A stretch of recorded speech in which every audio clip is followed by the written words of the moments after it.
क्या आपको पता है कौन सी प्रार्थना शक्तिशाली बनती है? आप सभी प्रार्थना करते होंगे, लेकिन क्या आप जानते हैं प्रार्थना का शक्तिशाली रूप क्या है? कौन से समय में जो है आपकी प्रार्थना शक्तिशाली बन जाती है? क्या आपने कभी इस बात पर नोटिस किया है, ध्यान दिया है? आज मैं इस बात का खुलासा करने वाला हूं। यदि आप प्रार्थना का शक्तिशाली रहस्यमय रूप जानना चाहते हैं तो मेरे वीडियो के अंत तक बने रहिए। आज आप इसमें सीखेंगे प्रार्थना का वास्तव में शक्तिशाली रूप कौन सा है। यीशु ने कहा था वैसा ही उन्होंने उनसे कह दिया। जो भी बातें लिखी है उसको बोलना। मैं प्रभु के सामर्थ्य में सब कुछ कर सकता हूँ, मैं और मेरा परिवार उद्धार पाएगा। मन होने के द्वारा हम देखते हैं वहां पे पवित्र आत्मा का सामर्थ्य और प्रभु का कार्य समझने के लिए।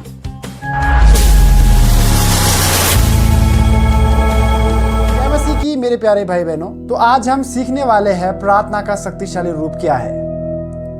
आज मैं आपको जो इस विषय के ऊपर आपका ध्यान ले जाना चाहूंगा कि प्रार्थना का जो है शक्तिशाली रूप क्या है, कब हमारा प्रार्थना जो है शक्तिशाली रूप ले लेता है। आइए मेरे साथ पढ़ते हैं मरकुस उसका 11 अध्याय उसका 1 वचन से लेकर 6 वचन तक। वहां पे इस प्रकार से लिखा है, जब वे यरूशलेम के निकट जैतून पहाड़ पर बतफगे और बेतनिया के पास आए तो उसने अपने चेलों में से 2 को यो कहकर भेजा, सामने के गांव में जाओ और उसमें पहुंचते ही एक गधी का बच्चा जिस पर कभी कोई नहीं चढ़ा बंधा हुआ तुम्हें मिलेगा, उसे खोल लाओ। यदि तुमसे कोई पूछे यह क्यों करते हो तो कहना प्रभु को इसका प्रयोजन है और वो शीघ्र उसे यहाँ से भेज देगा। उन्होंने जाकर उस बच्चे को बाहर द्वार के पास चौक में बंधा हुआ पाया और खोलने लगे। उनमें से जो वहां खड़े थे कोई कोई कहने लगे, यह क्या करते हो, गधी के बच्चे को क्यों खोलते हो? जैसा यीशु ने उनसे कहा था वैसा ही उन्होंने उनसे कह दिया, तब लोगों ने उन्हें जानी। 6 में लिखा है, जैसा यीशु ने कहा था वैसा ही उन्होंने उनसे कह दिया। हम यहाँ पे देखते हैं कि प्रार्थना का शक्तिशाली रूप है जैसा यीशु मसीह ने कहा वैसा ही बोलना, मतलब कि प्रभु के वचनों को बोलना, उसमें जो भी बातें लिखी है उसको बोलना, अपने मुंह से बोलना जो है प्रार्थना का शक्तिशाली रूप। हम देखते हैं यहाँ पर जब यीशु मसीह यरूशलेम को जा रहे थे तो यीशु मसीह ने अपने 2 चेलों को कहा कि सामने के गांव में जाकर एक गधी का बच्चा जो है खोल कर लाए। वो बंधा हुआ था। 2 चेले जाते हैं वहां पर और उस बच्चे को खोलते हैं और वहां पे लोग आकर पूछते कि तुम क्या कर रहे हो, इसे क्यों खोल रहे हो, क्यों ले जा रहे हो? तो 2 चेले लोग बोलते हैं मिलकर कि जो है यीशु मसीह को इसका प्रयोजन है, इसे लेने दो। प्रियो, वहां पे हम देखते हैं कि वो गधे को बच्चे को जब उन्होंने खोला छुटकारा तो मिल गया, लेकिन जब उसे ले जा रहे थे तो जो है वहां पे रोकने वाली बातें आई। लोग आए, लोगों ने पूछा क्यों ले जाते हो, सवाल किए लोगों ने, लेकिन वहां पे जो जवाब जैसा यीशु ने बोला था वैसा जवाब जो है चेलों ने वहां पर दिया। इस कारण जो है लोगों ने उनको जाने दिया। प्रियो, यदि आपके जीवन में भी आप अपने प्रार्थना को शक्तिशाली रूप देना चाहते हैं, देखना चाहते हैं कि आपकी प्रार्थना का सामर्थ्य आप अपने आंखों से देखना चाहते हैं, इन कानों से सुनना चाहते हैं अपने किए गए प्रार्थना के विषय पर, तो प्रियो ने जैसे इन वचनों में आपके लिए प्रतिज्ञा बोला है, वायदा बोला है, अपने मुंह से बोलना और घोषणा करना शुरू कर दो।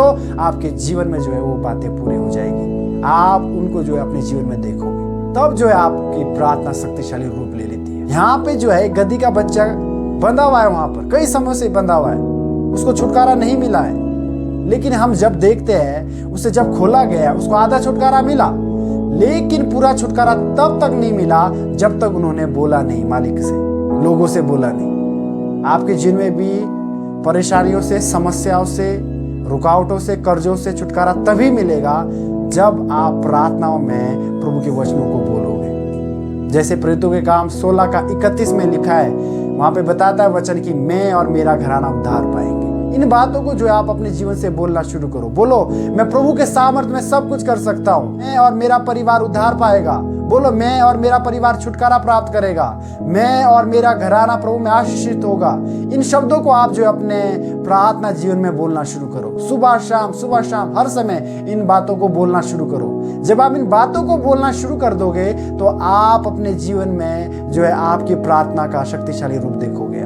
आपके जीवन में कामों को होता हुआ देखोगे, आप चमत्कारों को आपके जीवन में होता हुआ सुनोगे। आप प्रियो, अगर आप जो है अपने जीवन में प्रभु के कामों को होता हुआ देखना चाहते हैं तो एक ही जरिया है अपनी आवाज को पहुंचाना, अपने मुंह से जो है प्रभु के वचनों को बोलना। हम बाइबल में बहुत सारे ऐसी घटनाओं को देखते हैं जहां पर लोगों ने अपनी आवाज को जो है प्रभु तक पहुंचाया, अपने मुंह से जो है प्रभु के वचनों को बोला है। पौलुस और सिलास को देख लो आप, जब वो जेल में बंधे हुए थे तो उन्होंने आवाज जो है स्वर्ग तक पहुंचाया। जब स्वर्ग तक उन्होंने अपनी आवाज को खोला, पहुंचाया, तो वहां पे देखते हैं उनके बंधन खुल गए, जेल के दरवाजे खुल गए और उनके लिए रास्ता खुल गया। पतरस को देखते हैं हम। पतरस जेल में था, कलीसिया जो है प्रार्थना कर रही थी, पतरस जो है जेल से रिहा हुआ। प्रियो, यदि आप भी अपने जीवन में छुटकारा प्राप्त करना चाहते हैं, होली में जो है आपको प्रभु का वचन उपयोग करना पड़ेगा। प्रभु के वचनों को आपके जीवन में बोलना पड़ेगा। बोलो, मैं और मेरा घराना उद्धार पाएंगे। प्रभु ने मुझे पूंछ नहीं सिर बनाया है। इन बातों को आप अगर अपने जीवन में आप बोलना शुरू कर दोगे, आप जो है चमत्कार को, आशीष को अपने जीवन में देखना शुरू कर लोगे। प्रियो, अगर आप उस गधे के बच्चे की तरह छुटकारा चाहते अपने जीवन में, तो आपको अपने मुंह से बोलना होगा। जब तक आप बोलोगे नहीं, तब तक जो है वो गधे का बच्चे को पूरी तरीके से छुटकारा नहीं मिला, जब तक चेलों ने बोला नहीं। वैसे ही जब तक आप नहीं बोलोगे, आपके जीवन को भी छुटकारा नहीं मिलेगा, कर्जों से, समस्याओं से, बीमारियों से और तकलीफों से। आज आप इन सब बातों से आजाद होना चाहते हैं, अपने प्रार्थना में जीवन में जो है प्रभु के वचनों को घोषणा करना शुरू कर दो। प्रभु के बातों को घोषणा करना शुरू कर दो अपने प्रार्थना में जीवन में। आपका जो है प्रार्थना में जीवन शक्तिशाली और सामर्थी बन जाएगा। हम देखते हैं नीति वचन में प्रभु ने कहा है कि तुम्हारे जीव में मृत्यु और जीवन दोनों है, जो इसे उपयोग में लाना जानता है वो उसका प्रतिफल भोगेगा। प्रियो, हम अपने मुंह से क्या बोल रहे हैं, हम अपने जीभ से क्या बोल रहे हैं, इस बातों को जो है सोचना जरूरी है। कहीं हम अपने मुंह से श्राप तो नहीं बोल रहे अपने लिए, अपने फैमिली के लिए, अपने काम के लिए। आप जो बोल रहे हैं वो आपके साथ होगा। आप क्या बोल रहे हैं इस बात पर ध्यान दीजिए। आप क्या जो है घोषणा कर रहे हैं अपनी लाइफ में दिन प्रतिदिन। अपने परिवार के लिए कौन से शब्द उपयोग कर रहे हैं, अपने लिए कौन से शब्द उपयोग कर रहे हैं। इन शब्दों पर आप गौर कीजिए, ध्यान कीजिए, क्योंकि इन शब्दों के द्वारा आपको जीवन भी मिल सकता है या तो आपको श्राप भी मिल सकता है। इसमें हमने पहली बात देखी, अपने मुंह से जो है प्रभु के वचन को घोषणा करना है। जैसा परमेश्वर ने वचनों में बोला है, उन बातों को जो अपने लिए घोषणा करना है, बोलते रहना है दिन प्रतिदिन। सुबह उठकर, दिन दोपहर, रात को अपने पर्सनल प्रेयर में जो है इन बातों को घोषणा करना शुरू कर दो। अब हम दूसरी बात सीखेंगे कि प्रार्थना का शक्तिशाली रूप क्या है। प्रार्थना का शक्तिशाली रूप है जब आप समूह में होकर बोलते हैं, इकट्ठे होकर बोलते हैं, एकता में होकर बोलते हैं। जैसे बाइबल में उदाहरण दिया गया है, 120 लोग पवित्र आत्मा की बात जो रहे थे यरूशलेम में, और उन्होंने एक ही बात को लेकर प्रार्थना करना शुरू कर दिया वहां पर कि हमें पवित्र आत्मा की सामर्थ दो, ताकि हम जो आपके राज्य को आगे तक ले जा सके। और 120 लोगों के बोलने के द्वारा, एक मन होने के द्वारा हम देखते हैं वहां पे पवित्र आत्मा का सामर्थ और प्रभु का काम। अगर आप अपने जीवन में प्रार्थना का शक्तिशाली रूप लाना चाहते हैं, तो दूसरा रहस्यमय बात है कि आप समूह में होकर बोलना शुरू कर दो। आप पति पत्नी होंगे, आप भाई बहन होंगे, आप माँ बाप होंगे, आप जो कुछ भी है, आप समूह में होकर, एकता में होकर, हाथ पकड़कर प्रार्थना करना शुरू करो और प्रभु के वचन को बोलना शुरू करो कि मैं और मेरा फैमिली प्रभु में आशीष होगा, मैं और मेरे भाई बहन प्रभु में अनुग्रहित होंगे, मैं और मेरा कलीसिया प्रभु में बढ़ेंगे। ये बोलना शुरू कर दो। आप अपने जीवन में जो है इस प्रार्थना का प्रतिफल देखोगे। प्रिय, आपके जीवन में, अपने जीवन में आप चमत्कार देखोगे। जब हम इजराइलियों के बारे में देखते हैं, कनान देश में भेजा जब कुछ भेदियों को मूसा ने, तो हम देखते हैं वहां पर उनमें से कुछ लोगों ने बोला कि वहां तो बड़े शूरवीर दानव लोग रहते हैं, हम वहां नहीं प्रवेश कर सकते। लेकिन दो ऐसे जन थे जिन्होंने बोला कि हम वहां जा सकते हैं। योशू और कालेब को हम देखते हैं, उन्होंने बोला कि हम वहां जा सकते हैं। प्रियो, जिन्होंने नकारात्मक बातें बोली, समूह में होकर एक बात नहीं बोली, हम देखते हैं वो सारे जो है नष्ट हो गए, खत्म हो गए। वो लोग वहां कनान नहीं पहुंच पाए। सिर्फ दो ही व्यक्ति कनान पहुंच पाए, जो योशू और कालेब थे। आज हम क्या बोल रहे हैं, समूह में क्या बोल रहे हैं? आज पति कुछ और बोल रहा है, परमेश्वर के राज्य में बोल रहा है, पत्नी साथ नहीं देती, बच्चे साथ नहीं दे रहे, माँ बाप परमेश्वर के राज्य में बोल रहे हैं, लेकिन बच्चे परमेश्वर के राज्य के बारे में नहीं बोल रहे।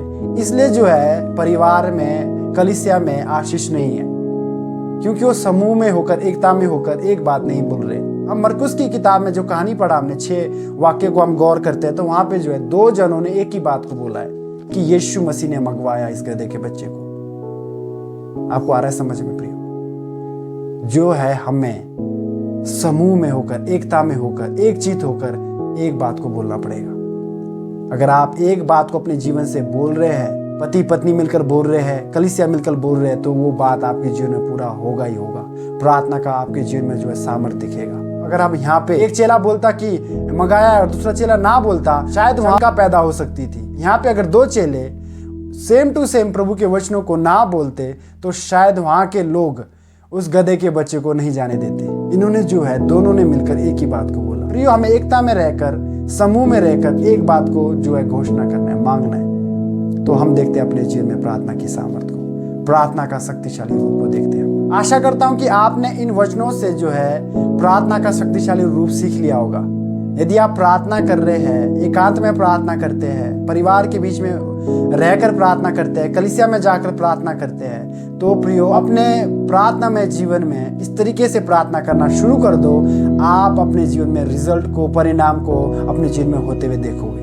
परिवार इकट्ठे होकर प्रभु के वचनों को बोलना शुरू कर दो। आप जो है प्रार्थना का शक्तिशाली रूप अपने जीवन में देखिए।